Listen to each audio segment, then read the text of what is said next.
봉독하겠습니다.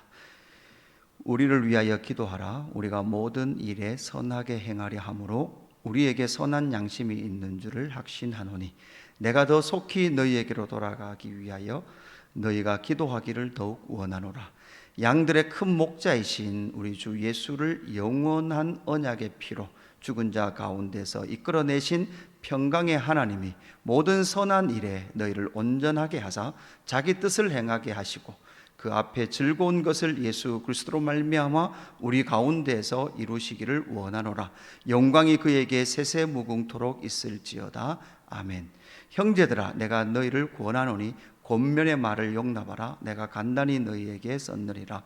우리 형제 디모데가 놓인 것을 너희가 알라. 그가 속히 오면 내가 그와 함께 가서 너희를 보리라. 너희를 인도하는 자들과 및 모든 성도들에게 문안하라. 이달리아에서 온 자들도 너희에게 문안하느니라. 은혜가 너희 모든 사람에게 있을지어다. 아멘. 오늘 우리는 히브리서 13장 마지막 이 믿음의 대장정의 마무리를 만나고 있습니다. 복음에 가장 가까웠던 사람들이 유대인이었습니다. 그 복음의 모형과 메시아 대망 사상에 있었던 가운데 있었던 자들이 유대인이었습니다. 하나님의 언약과 그 약속의 실현 성취로서 예수님이 이 땅에 오셨고 예수 그리스도의 십자가와 부활의 그 복음을 그 유대인들에게 예수 그리스도를 믿었던 그들에게 그 복음을 알려 주었습니다. 그럼에도 불구하고 고난과 박해 속에서 그들은 다시 옛사람으로 옛 신앙으로 돌아가고 있는 것을 우리는 히브리서 말씀을 통해서 배웠습니다.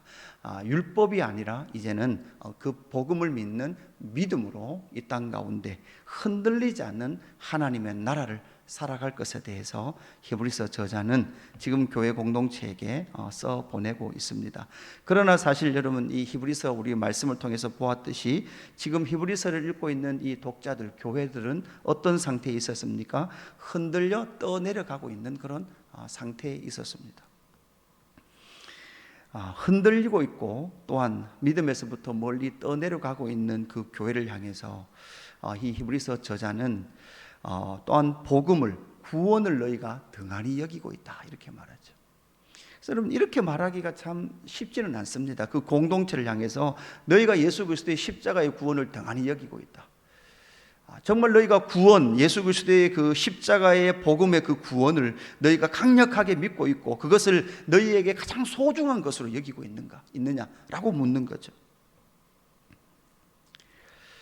또한 때가 되었으나 너희가 잘하지 않는다, 이렇게 말합니다. 여러분, 제가 여러분 혹시 개인적으로 불러서 지금 당신은 믿은 지 오래됐는데 안 잘하고 있습니다, 이렇게 말하면 그죠? 얼마나 그 사람에게 큰 마음에 짐이 되겠습니까? 근데 이 지금 저자는 그렇게 교회 공동체를 향하여 때가 오래되었으나 너희가 잘하고 있지 않다라고 말합니다.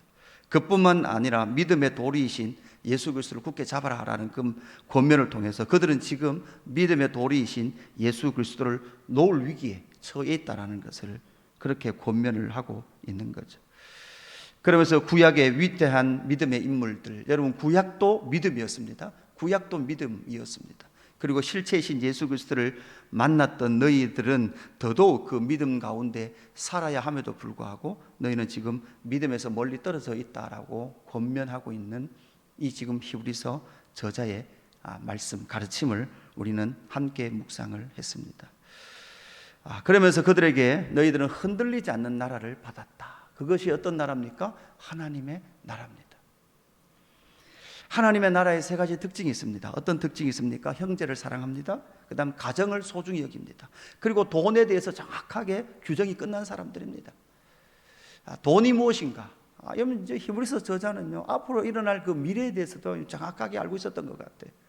여러분, 시간이 지나면 지날수록, 사회가 발전하면 발전할수록 가장 강력한 복음의 대적은 돈입니다. 가장 강력한 복음의 대적은 돈이 되어서 성도들이 예수를 굳게 붙잡지 못하도록 돈이 성도의 삶을 흔들어 놓은 거죠. 말세가 되면 될수록 돈을 사랑하고 자기를 사랑하는 그 일에 함몰되게 되어 있다라는 것이죠. 그러면서 이런 이야기를 하고 있는 이 히브리서 저자, 편지를 쓰고 있는 이 발신자가 어떤 사람인지는 우리는 모른다 그랬습니다. 특별히 여러분, 우리가 히브리서를 시작하면서 히브리서의 특징은 인사말이 나오지 않는다 그랬어요. 그냥 바로 본론으로 들어가서, 지금 히브리서를 쓰고 있는 저자는 아주 급해요. 왜냐하면 이 교회가 지금 흘러 떠내려가고 있기 때문에, 아주 급하기 때문에 인사도 없이 시작한 이 편지를 이제 오늘 우리가 읽었던 18절부터 시작해서 결론 부분에 가서는 어떻게 보면 이 지금 저자는 흔들려 떠내려가고 있는 교회를 진리를 선포함을 통해서 붙들어 놓았다고 생각하는 거죠. 그러면서 이제 한숨을 돌리고 짧게 마지막 인사를 그들에게 하고 있더라라는 것이죠. 그러면서 저는 오늘 이 18절부터 나타나는 25절까지 나타나는 이 마지막 인사들을 통해서 흔들리지 않는 하나님의 나라 가운데 이 편지를 쓰는 사람과 받는 사람의 그 관계가 어떠한지를 우리는 잘 찾아보고 묵상을 해 봐야 합니다. 중요한 것은 여러분, 첫 번째 이거죠. 여러분, 모든 그 관계, 지금 편지를 쓰고 있는 사람과 쓰는 사람이 누군지 모릅니다. 받는 사람도 사실은 정확하게 누군지 몰라요. 우리는 모릅니다. 그러나 이 둘 사이 관계에서는 예수 그리스도의 진리에 함께 순복하고 있다라는 그 관계 전제가 있습니다. 18절 말씀에 보니 이렇게 말했죠. 우리를 위하여 기도하라. 우리가 모든 일에 선하게 행하려 함으로 우리에게 선한 양심이 있는 줄을 확신하노니, 이렇게 말합니다. 그런데 여러분, 여기서 모든 선한 일, 그리고 선한 양심, 이렇게 말하고 있는데, 여러분, 선한 일, 선한 양심은 사실 여러분, 개인적으로 보면 선한 일의 기준이 다 다르고요, 선한 일의 가치도 다 달라요. 선한 양심이라고 말해도 그 양심도 각각 개인별로 다 다릅니다. 여러분, 예수 믿는 여러분들 다 같이 예수를 믿지만, 여러분 그냥 선한 일, 선한 양심, 그러면 저와 여러분 모두 다 각각 조금씩은 다릅니다. 뭐 예를 들자면, 어떤 예수 믿는 사람이라도 한밤에 아무도 없을 때는 그냥 유턴 자리가 아닌 자리에서 유턴을 해도 어떤 사람은 양심에 전혀 문제가 되지 않아요. 저 같은 사람요. 근데 어떤 사람은 어떻게 그럴 수가 있냐는 거죠. 어떻게 그럴 수가 있냐는 거죠. 거의 뭐 교회를 떠날 만큼, 목사님이 불법 유턴을 했다는 걸 알면 교회를 떠날 기세로 어떻게 그럴 수 있냐는 거죠. 근데 여러분, 우리는 이런 일반적인 선한 일, 선한 양심으로 이것을 해석해서는 안 됩니다. 왜냐하면 예수님은 선한 일이 무엇이냐라고 묻는 그들에게 선한 일은 예수 그리스도를 믿는 일이라고 그랬어요. 그 모든 이 편지를 주고받는 이 관계의 기준은 예수 그리스도의 진리에 순복하고 있다는 것을 전제하고 있다는 겁니다. 예수 그리스도를 믿는 그 진리는 무엇입니까? 히브리서 1장 1절에서부터 바로 오늘 이 마지막 인사를 하고 있는 이까지의 히브리서 저자가 그들 가운데 전해줬던 예수 진리, 예수 복음, 그것을 지금 전제하고 있다는 것이죠. 그래서 모든 성도의 그 관계에서는요, 여러분, 인간적인 그 관계가 아닙니다. 여러분도 그 교회에서도 그럴 겁니다. 내랑 생각이 비슷한 사람, 선한 일이 이것이다라고 비슷하게 생각하는 그 사람, 그리고 양심이 좀 서로 비슷한 그 사람, 뭔가 대화가 통하는 그 사람, 여러분, 그 사람과의 관계가 아니라, 여러분, 우리 모든 그 관계의 기준은 예수 그리스도를 믿는 것, 예수 진리를 굳게 함께 붙들고 있는 그 사람들, 그 사람이 편지를 쓰고 있고, 그 사람들이 뭐 하고 있습니까? 편지를 읽고 있다는 것입니다. 예수 그리스도를 믿고 있고 그 예수 그리스도를 믿는 일에 우리가 온 마음을 다하고 있는 그들이 지금 이 편지를 받고 있고, 또한 그 사람이 편지를 쓰고 있다는 것을 우리가 생각하면서 하나님의 나라 백성, 흔들리지 않는 나라를 받은 그들은 결국은 예수 그리스도를 믿는 그 일에 하나가 되지 않으면 결코 그 교회가 하나님의 뜻대로, 그 공동체가 하나님의 뜻대로 세워져 갈 수 없다라는 것을 우리는 꼭 기억을 해야 합니다. 두 번째는 우리가 하나 생각할 것은 양들의 큰 목자이신 우리 주 예수 그리스도를 인정하는 거예요. 여러분, 교회의 목자는 누굽니까? 예수 그리스도예요. 여러분, 저와 여러분의 인생의 유일한 목자는 누구십니까? 예수 그리스도이십니다.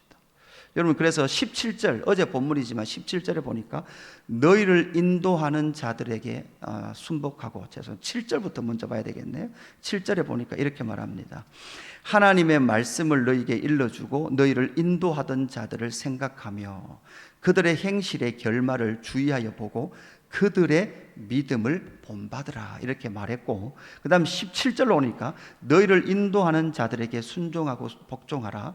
그들은 너희 영혼을 위하여 경성하기를 자신들이 청산할 자인 것 같이 하느리라. 그들로 하여금 즐거움으로 이것을 하게 하고 근심으로 하게 하지 말라. 그렇지 않으면 너희에게 유익이 없느리라. 지금 이런 말씀을 하죠. 여러분, 그러면서 20절에 양들의 큰 목자이신 우리 주 예수를 영원한 언약의 피로, 이렇게 말하면서 예수를 뭐라고 말하는가 하면 양들의 큰 목자이죠. 근데 여러분, 여기서 비교급인 큰 목자 이렇게 적고 있어요. 그럼 여러분, 우리가 생각해야 할 것이 있죠. 예수님이 큰 목자라면 여러분, 큰 목자 밑에는 뭐가 있을까요? 작은 목자들이 있어요. 그러니까 지금 히브리서 저자는 이 13절에 와서 너희를 인도하던 자들이라 그래요. 그죠? 너희를 인도하던 자들, 그 자들은 지금 어떤 삶을 살고 있는가 하면 너희들의 영혼을 경성시키기 위해서, 잠자고 있고 떠내려가고 있는 너희들을 경성시키기 위하여서 자신들이 청산당할 자처럼, 그러니까 다른 말로 하면, 그러니까 목회자의 마음을 정말 흔들리고 있는 공동체와 지체들을 보면서 마음을 아파하고 차라리 내가 청산당했으면 좋겠다라고 생각할 만큼 그 자리에 있는 그들이 큰 목자이신 예수 그리스도 아래에서 하나님의 사람들, 예수의 사람들을 인도하고 이끌어가고 있는 그 일을 하고 있다라는 것을 우리에게 말해주고 있습니다. 여러분, 사실 이 20절 말씀은요, 베드로전서 5장 4절에 보면 베드로 사도가 목회자들에게 편지를 쓰면서 이렇게 말합니다. 그러면 목자장이 나타날 때, 이렇게 말하거든요. 그러니까 베드로 자신과 함께 동역하고 있는 교회 리더십들에게 목자장이 나타날 때 이렇게 말한다는 것은, 우리가 이 땅에서 목자처럼, 아니 베드로도 목자처럼, 목회자인 베드로가 목자처럼, 그리고 베드로 전서를 읽고 있는 또 다른 그 5장을 읽고 있는 목회자들에게 너희도 목자다. 그러나 목자인데 누가 있다는 거예요? 목자장이 계시다는 거예요.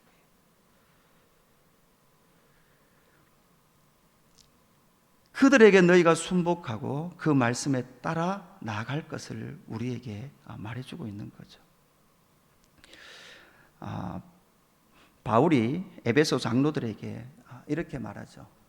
나중에 밀레도에서 바울이 잡히기 전에 이 에베소 장로들을 밀레도에다 불러놓고, 내가 이제 너희로와 떠난다. 내가 이제 예루살렘에 돌아가서 내가 거기에서 이제 잡혀서 매이는 자가 될 수도 있다. 그러나 나는 부끄럽지 않은 믿음의 길을, 이 복음의 삶을 살았다. 이렇게 말하면서 앞으로 에베소 교회에 일어날 미래에 대해서 이렇게 말합니다. 내가 떠난 이후에 사나운 일이 때가 너희 가운데 올 건데 그들은 자기를 따르게 하려고 어그러진 말을 하게 될 것이다. 여러분, 자기를 따르게 하려고 여러분 어떻게 한다고요? 어그러지게 해요. 이게 여러분 거짓 목자라는 겁니다. 여러분, 진짜 이 땅에 등장하는, 여러분을 인도하는 참 목자는 누군가 하면 큰 목자이신 예수 그리스도, 목자장이 예수 그리스도라는 것을 인정하면서 모든 양들을 누구에게로 이끌어가는 사람이 진짜 목자일까요? 예수 그리스도께로 이끌어가는 그 목자가 진짜 참 목자예요. 그렇지 않으면 어그러진 말을 통해서 자기를 따르게 하려고, 나중에 바울이 디모데후서 마지막에 쓸 때, 편지를 쓸 때 아시아에 있는 교회들이 나를 떠난 것을 너희가 알지 못하느냐, 이렇게 말하죠. 그러니까 여러분, 아시아에 있는 교회의 대표 교회가 어떤 교회입니까? 에베소 교회거든요. 에베소 교회가 나를 떠났다, 복음을 떠났다, 이런 말은 에베소 교회 사람들이 신앙생활을 하지, 아시아에 있는 교회들이 신앙생활을 하지 않았다는 말이 아니에요. 그 말이 아니라 바울이 당하고 있는 그 복음을 위하여 당하는 고난, 다른 말로 하면 바울을 부끄럽게 여겼다고요. 다른 말로 하면 예수를 저렇게 유별나게 믿을 필요가 있나? 예수를 저렇게 고난당하면서까지 예수를 믿을 필요가 있나?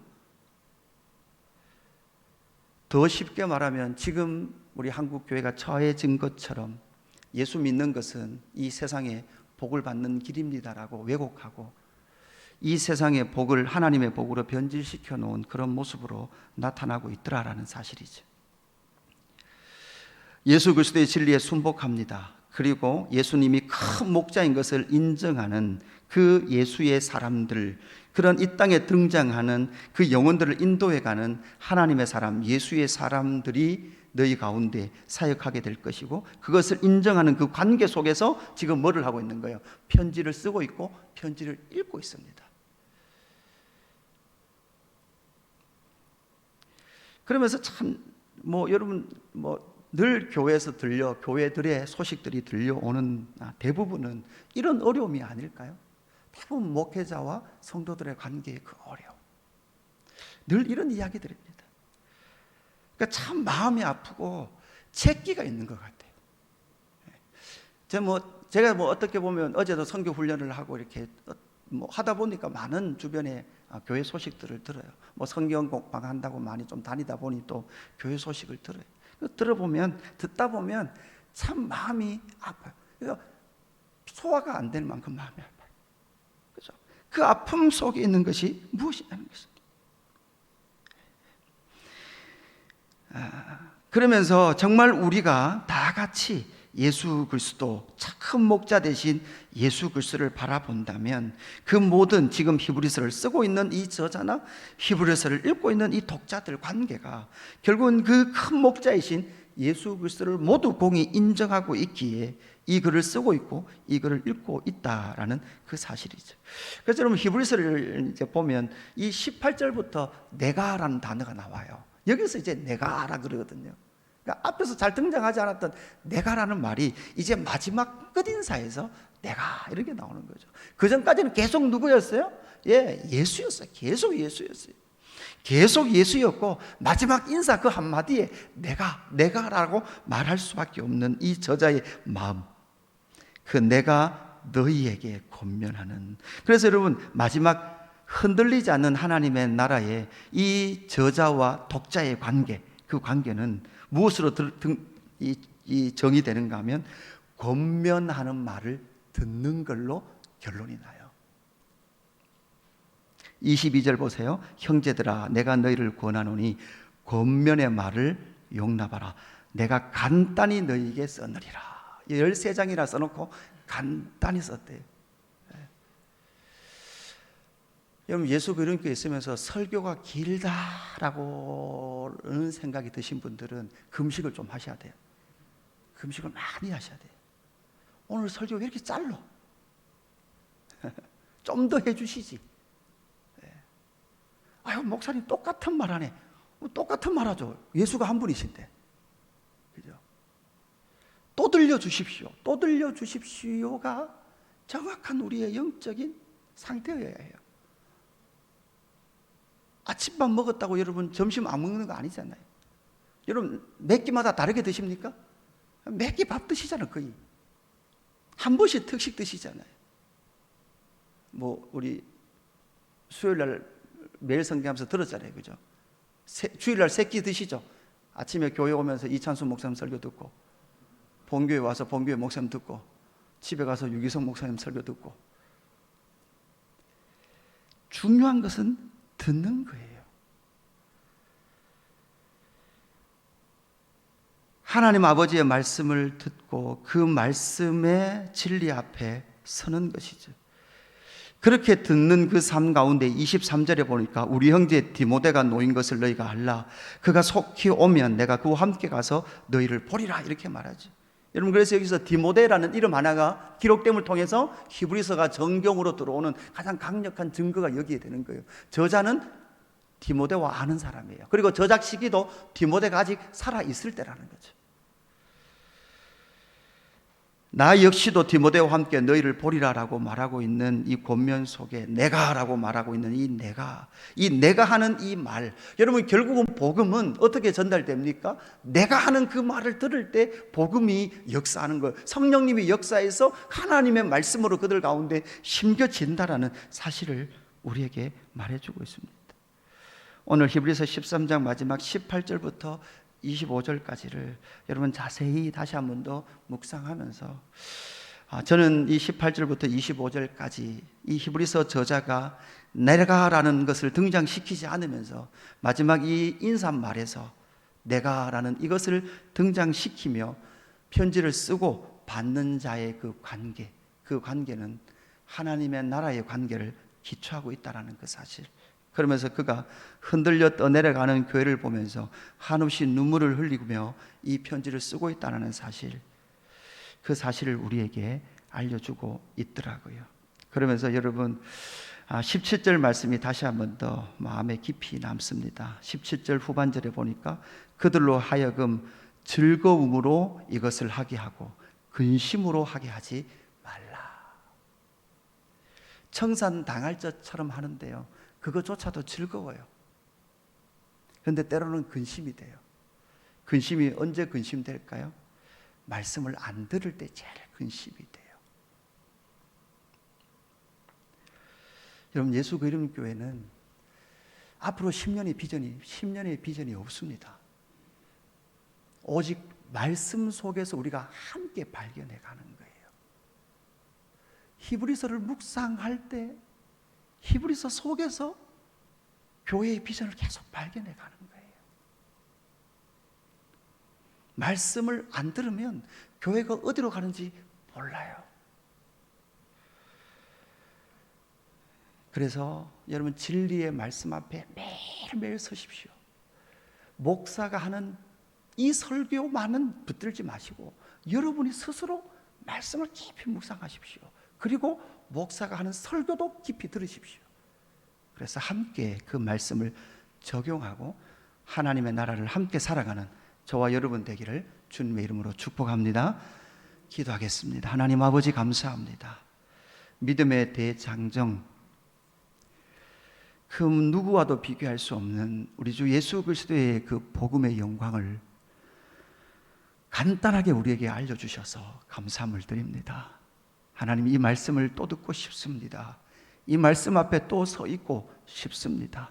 인간의 그 어떠한 해석보다 기록된 이 말씀 앞에 서서 이 말씀이 우리에게 주시는 위대한 영광과 말씀이 내 삶을 해석하고 하나님의 나라를 해석하고 교회를 해석하고 우리의 미래를 해석해주는 진리의 말씀 앞에 서서 히브리서를 쓰고 있는 이 저자와 읽고 있는 독자의 관계까지 이 말씀이 해석해주는 이 영광의 말씀 앞에 서게 됩니다. 하나님, 이 말씀이 우리를 이끌어가게 하시고 말씀이 우리의 관계를 회복하게 하시고 말씀이 우리의 관계를 정의하게 주셔서 흔들리지 않는 나라, 그 국권을 다른 이에게 빼앗기지 않을 나라, 그 하나님의 나라를 힘있게 살아가는 저희들 될 수 있도록 성령 하나님 인도하시고 역사하여 주옵소서. 오늘도 끊임없이 우리의 원수는 율법으로 우리를 정죄할지라도 다시금 믿음으로, 예수 믿음으로 승리하는 저희의 삶이 되게 하여 주옵소서. 감사함을 드리며 구주 예수 그리스도의 이름으로 기도드리옵나이다. 아멘.